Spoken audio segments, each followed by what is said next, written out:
గజ్వెల్ మాజీ ఎమ్మెల్యే నర్సారెడ్డి మీద అవాకులు చెవాకులు చేస్తే సహించేది లేదని Gajwel market committee vice chairman Sattar Khan అన్నారు. గజ్వెల్లో కాంగ్రెస్ నాయకులతో కలిసి Gajwel market committee vice chairman Sattar Khan మాట్లాడుతూ నిత్యం ప్రజలకు అందుబాటులో ఉంటూ వారి సమస్యల పరిష్కారం కోసం కృషి చేస్తున్న గజ్వెల్ మాజీ ఎమ్మెల్యే నర్సారెడ్డి మీద నిన్న గజ్వెల్ ఎమ్మెల్యే క్యాంప్ కార్యాలయం వద్ద బీజేపీ నాయకులు మాట్లాడుతూ ఏ అర్హతతో అభివృద్ధి కార్యక్రమాలలో పాల్గొంటూ ఇంద్రమ్మ ఇండ్ల నిర్మాణానికి కొబ్బరికాయలు కొడుతున్నారని అర్థం లేని మాటలు అనడం విడ్డూరంగా ఉన్నదని బీజేపీ నేత ఎంపీగా ఉండి గజ్వెల్ కు ఏం చేశారో చెప్పాలని డిమాండ్ చేశారు.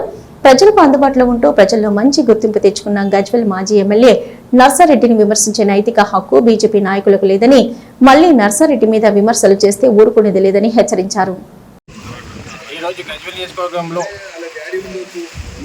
రేవంత్ రెడ్డి సర్కార్ అనేక సంక్షేమ పథకాలను గజ్వెల్లో కూడా నిర్వహించడం జరుగుతుంది. ఒక ప్రతిపక్ష నాయకుడి నియోజకవర్గాన్ని కూడా చూడకుండా ఈరోజు గజ్వెల్ నియోజకవర్గానికి 3500 ఇందిరమ్మ ఇళ్లను శాంక్షన్ చేయడం జరిగింది.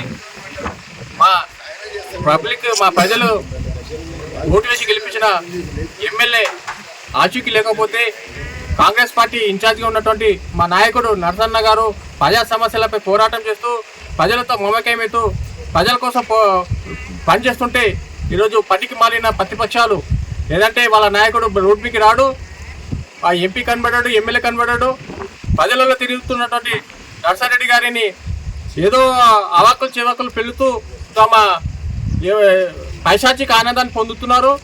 నిజంగా వాళ్ళ చిత్తశుద్ధి ఉంటే మీ ఎమ్మెల్యేను ఎంపీని పబ్లిక్లో తింపండి, గజ్వెల్ సమస్యలపై వాళ్ళతో పోరాటం చేయండి. ఎందుకంటే ఈరోజు MLA TRS party, MP BJP, ఆయన వాళ్ళు ప్రజా సమస్యలు పట్టించుకోవడం లేదు. గజ్వెల్ ఎన్నో సమస్యలు నెలకొని ఉంటే ఈరోజు ఓడిపోయిన మా అన్న ఈరోజు అధికారులతో కానీ ప్రభుత్వ పెద్దలతో కొట్లాడి ఈరోజు సమస్యల పరిష్కార దిశగా ముందుకు సాగుతుంటే వీళ్ళు ప్రజలకు సేవ చేస్తుంటే తట్టుకోలేక ఓర్వలేకపోతున్నారు.